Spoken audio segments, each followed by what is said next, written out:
Welcome everybody to Let's Play a Game of Thrones, a Crusader Kings 2 mod. As always, I am your host, J Square John Jeremy, and welcome back to the Game of Thrones. I was waiting for a patch to be made regarding a bug that caused save files to be corrupted and no longer be able to be loaded. Now that it has arrived, we are returning once more to the lands of Westeros. This time, however, we're doing things a bit differently. Here we can see the Isles of the island, well, rather, not the island, but the continent of Westeros, but the time frame is a bit different. The date is February 11th, 299, after the landing. We have now arrived at the Clash of Kings scenario, so this is going to be more current as far as the correlation between the game, the books, and the television show. Here in the Iron Throne, we have King Joffrey Baratheon. His wife, or betrothed to be, is Queen Sansa. We also have, in the Westerlands, Tywin Lannister. In the Vale, Robert Arryn, also known as Robin. In the Stormlands, Renly Baratheon is in control, while all the way over in Dragonstone, we have Stannis Baratheon. In the Reach, we have Mace Tyrell. In Dorne, we have Doran Martell. And finally, well, not finally, but we also have Balon Greyjoy in Pike. And finally, we have in the North, King Robb the Young Wolf, King of the North. And as you guys can see, he is our liege. The question is, where are we in the north? Well, I give you an altered timeline. Perhaps when Jorah Mormont was found to be selling slaves and exiled, and Jorah Mormont decided to take the vows of the Night's Watch, perhaps there was no more Mormonts to rule in Bear Island. Perhaps it was time for a new family to take control. Thus, we arrive to Lord Jon Jeremy of Bear Island. Now, Jon Jeremy is quite an interesting character. He is a brilliant steward, a trained fighter. He is a genius. He is attractive, huge. He is fire-obsessed. He is lustful. He is gluttonous, slothful, patient, content, cynical, authoritative, and a family person. Basically, Jon Jeremy is rather content with his position as the Lord of Bear Island. He is slightly confused and in anxiety regarding Robb Stark's decision to name himself King of the North and strike out in the South. He understands the reasons why. He understands that Ned Stark lost his head, and as such, it was Robb's duty as both a son and the new Lord Paramount of the North to take revenge. However, Jon Jeremy's heart is not in this fight. Instead, he'll look to confirm his own position in Bear Island, and perhaps make some headway there. We need to go ahead and pick an ambition. Right now, our current ambition should be to have a wife. So let's go ahead and do just that. Let's go ahead and get married. Now, you may notice that the graphics on the mod are different. That is because of a sub-mod that I've installed for this game that gives it a more authentic feel, where it doesn't use the vanilla Crusader Kings graphics, but rather, and quite well I might add, gives it graphics of its own.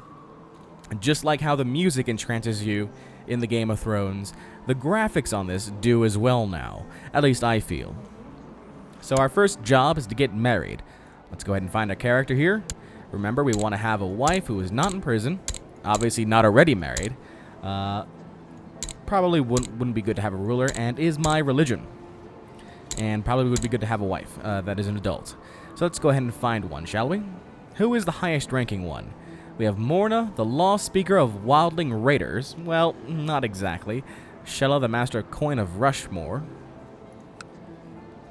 And then all the way down to the courtiers. Okay. Who has the best abilities? Nymeria, the Master of Laws of Dorne. Wow. Wow, wow, wow.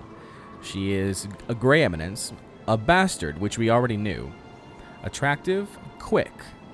A trained fighter of her own right. Brave, gregarious, diligent, deceitful, ambitious, and proud. Those are some fantastic stats for a 24-year-old.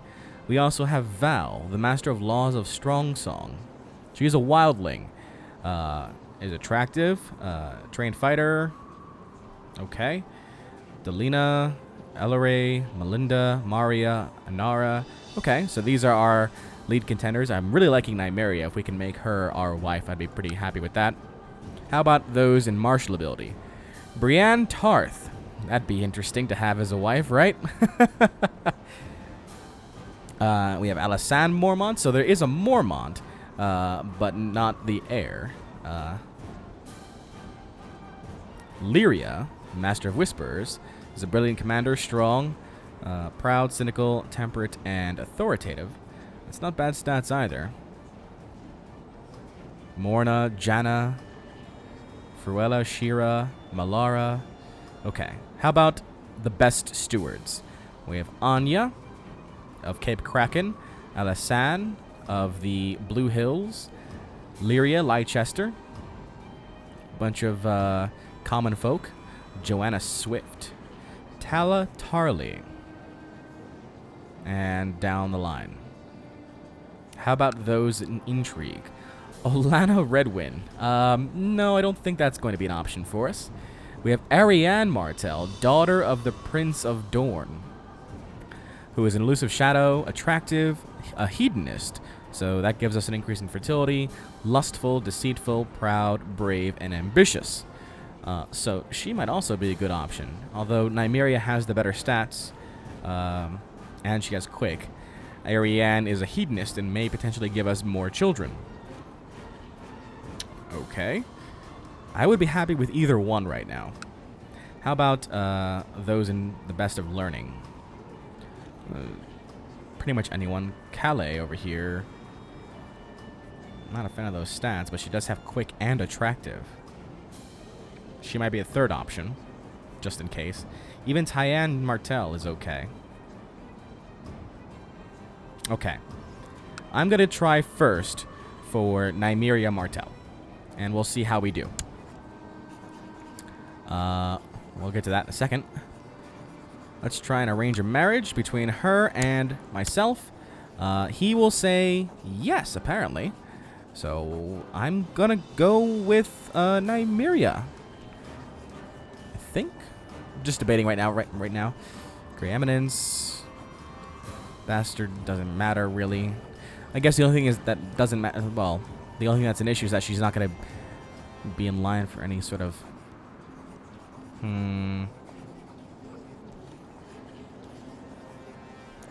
That's tough. That's tough. I think I'm going to go with Nymeria, though.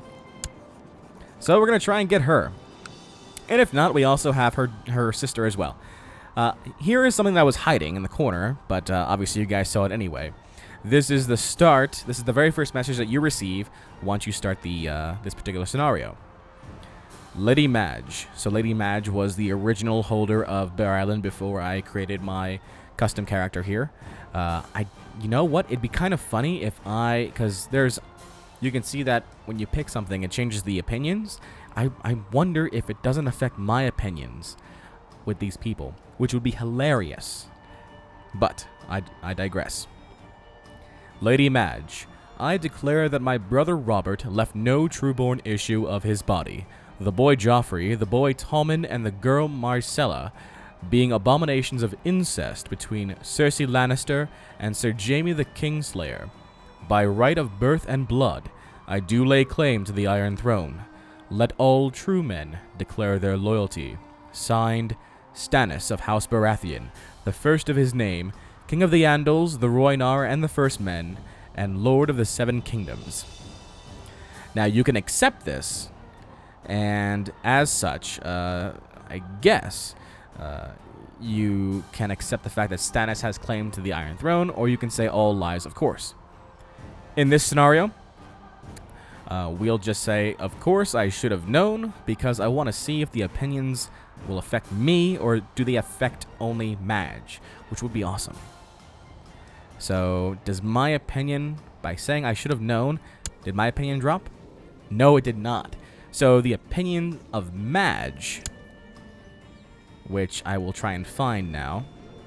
And I tricked the game. Ha ha ha. Let's see, Madge. Who is... Any?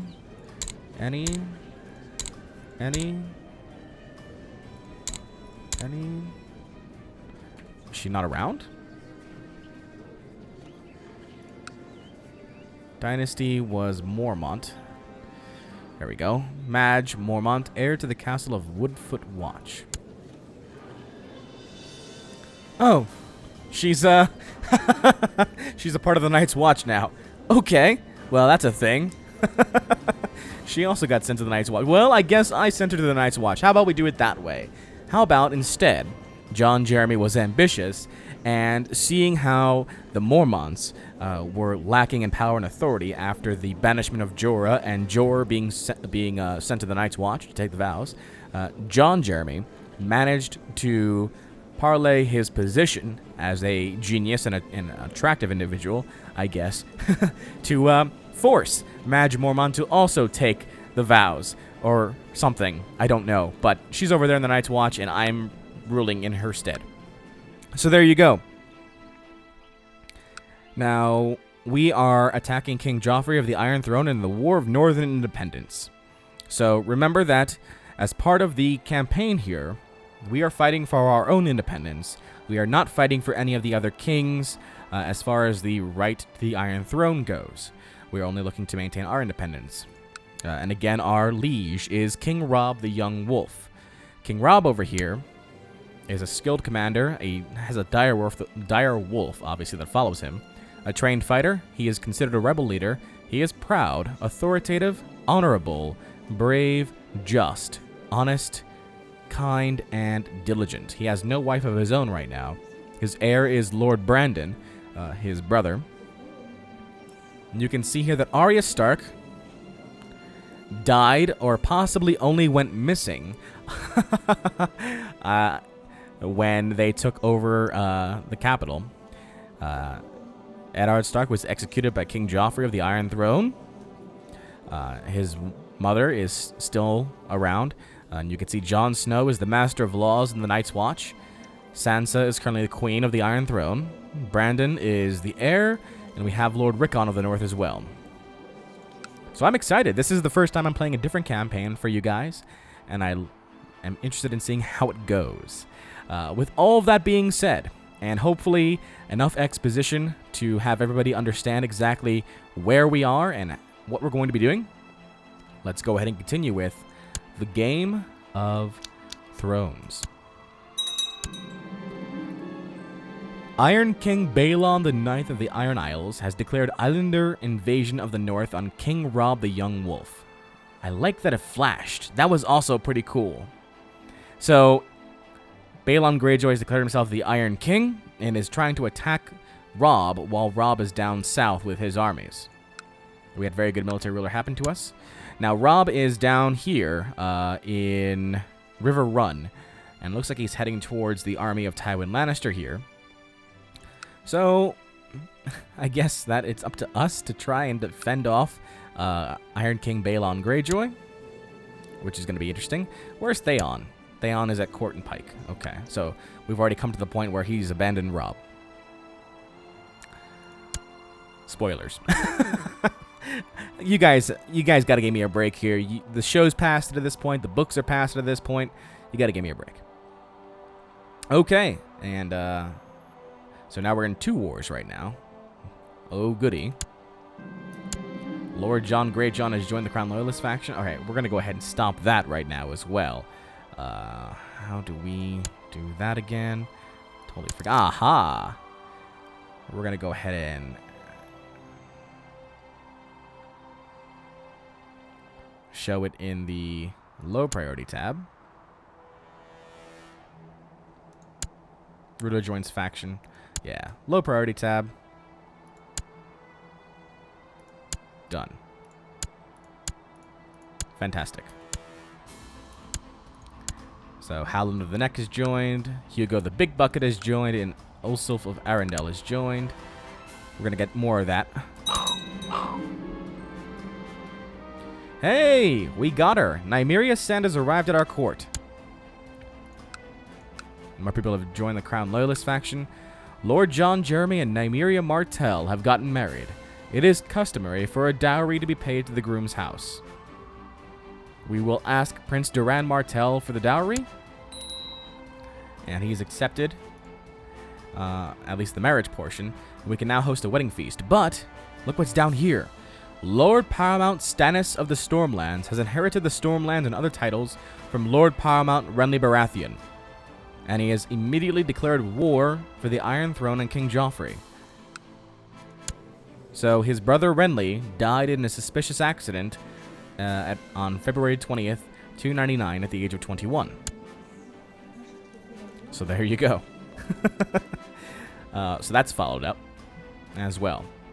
I'm excited. I wasn't expecting that we would get Nymeria Sand as our wife. Hopefully, she'll be able to give us some nice kids. We've now fulfilled the ambition to get married. My lord, Prince Duran I has sent you the customary amount in gold and silver for the bride's dowry, and now the ceremony can take place. Hey, 100 gold! I'm okay with 100 gold. Our new ambition now is to have a son. And I guess we could host a wedding feast. Which, yeah, but that's... no. That's 50 gold for only minus 2.5% revolt risk. That's not necessary. Leona Mormont has arrived at our court. For some reason. All hail his grace, Robb of the House Stark, King of the North, King of Winter and the First Men, Lord of Winterfell and Protector of the Realm. The King of the North! The King of the North! I just wanted to do that. Alright. Quentin of Baneford has been imprisoned. Garth of Greenfield has been imprisoned. Reginald of Windhall has been imprisoned. And, oh, okay. So Hoster Tully is still in control here in the Riverlands. Oh, there's a war. There's a battle. Alright, so Robb and Tywin Lannister are currently at blows. Let's get a close-up view of this right over here. Looks like we have the advantage. And it looks like we're decimating his army right now. Very good. So we've destroyed that portion. A bunch of people have joined the Crown Loyalist faction. I should be building something right now. Let's go ahead and build up our private farms here. And actually, you know what I should also be doing? Totally forgot to place my council. Alright, so let's go ahead and have our Castilian oversee our province. Actually, can I have a better Castilian? Nope. Alright. Master of Laws. We could have Nymeria be our Master of Whispers. But I think a better Master of Laws would be a better thing for us right now. So we'll appoint her... well, who's our Master of Whispers right now? Lyra Mormont. Ouch. Alright. Damn it. Competent Schemer. Competent Diplomat. Only 8.1% chance of fabricating claim. No, I'm going to make her Master of Laws and send her to fabricate claims over in Deepwood. Good luck, wife. We have our Master at Arms. Our Master at Arms is going to be training our troops. Master of Coin is going to be collecting taxes. And our Master of Whispers is going to be scheming. Our Maester is doing nothing, and our Priest is also doing nothing, because there's a potential chance of 20% of heathens attacking him. So I'd rather not have that happen. Alright. That takes care of that. I'm back to the game. Now it's 28% victory for us so far, and we have annihilated his armies once more. The Lord Quentin of Baneford has been imprisoned by King Robb, so has Garth of Greenfield and Lord Reginald of Windhall. But here comes a reinforcement army from Tywin Lannister. The question is, can they get to them in time? The answer is no. Hey, and already my wife is pregnant. That's awesome. Good job. Robb is not going to follow up.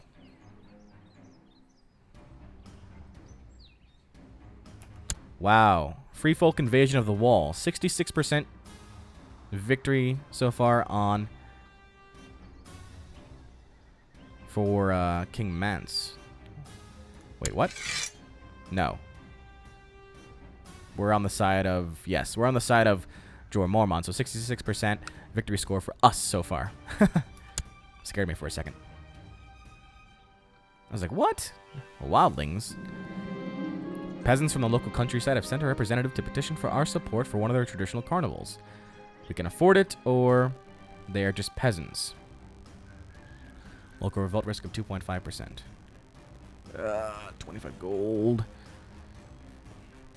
No, they are just peasants.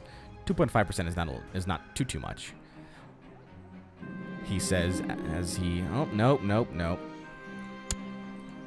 Now there's a lower crown authority faction. Another Mormont has arrived in our court.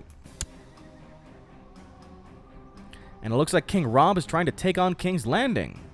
Interesting. Yep, he's sieging King's Landing right now.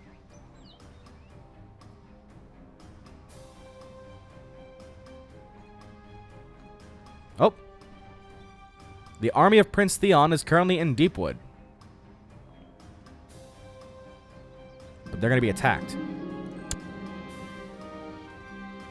And destroyed. Oh, Theon, you fool. Flint's Finger and Wolfswood are fighting each other right now. Not a good time for that, guys. Just thought I'd, you know, talk to you guys about that. All right, Mage Mormont has passed away. Whoops. So, I forced her out, and then she died. You know, that sort of thing. It happens. Dear Lord John of Bear Island, I hereby invite you to the wedding of King Robb Stark and Queen Rosalind Frey in King's Landing. Your presence will be greatly appreciated, and I look forward to your attendance. Why does it have to be King's Landing? I really don't want it to be King's Landing. But at least, hey, at least he's doing the right thing and marrying the Frey, you know? Not doing the stupid thing and not.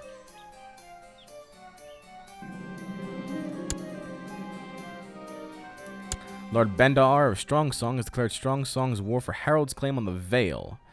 Alright, so there's internal conflict right now in the Vale. We'll see how far that goes. Pretty far. Look at that. It's totally fractured. Wow. Alright.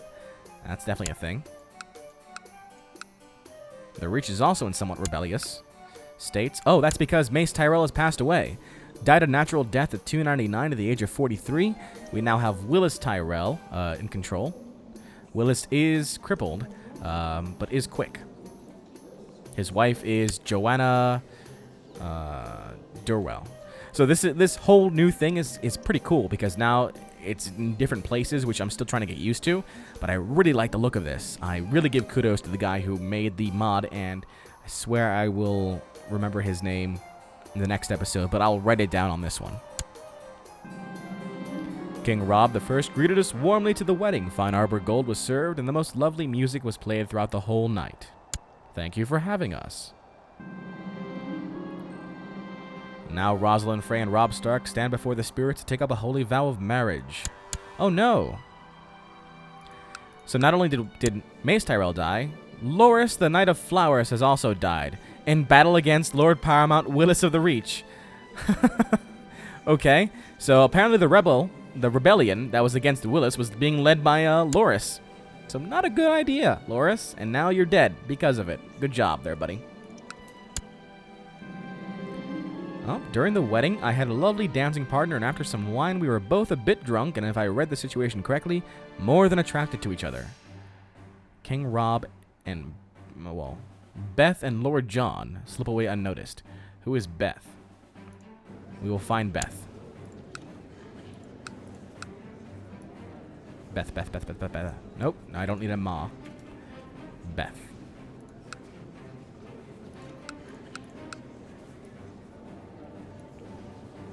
So Beth probably is Beth Castle, courtier of Roderick Castle of King's Course. Nah, that's nothing. No thanks. Besides, I don't want to piss off Nymeria. She's kind of important right now to my plans. 89% now in favor of Jorah Mormont. The feast is winding down, and now only the bedding remains. Robb and Rosalind are stripped of all garments by the revelers, who make many a bawdy joke along the way. And I now have a daughter, Jonella, who is also huge. Okay.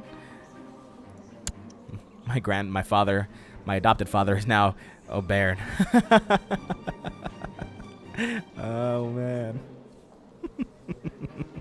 And he has a claim on the Dorne, which can be inherited by successors. Ooh, which is also my wife, it looks like. Interesting. Very interesting. Could do with a son, though, Nymeria. Just saying. And we gained 40 prestige just for attending the wedding. Fantastic.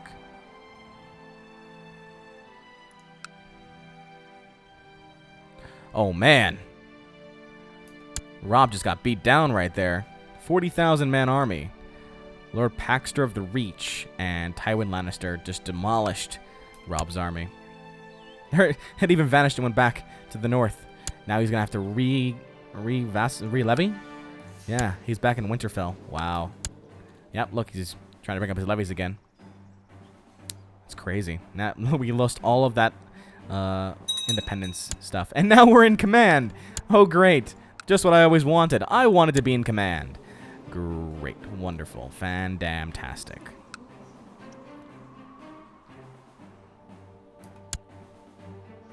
We're just about finished with our private farms, in which case we will... Oh, look, the army's already down there.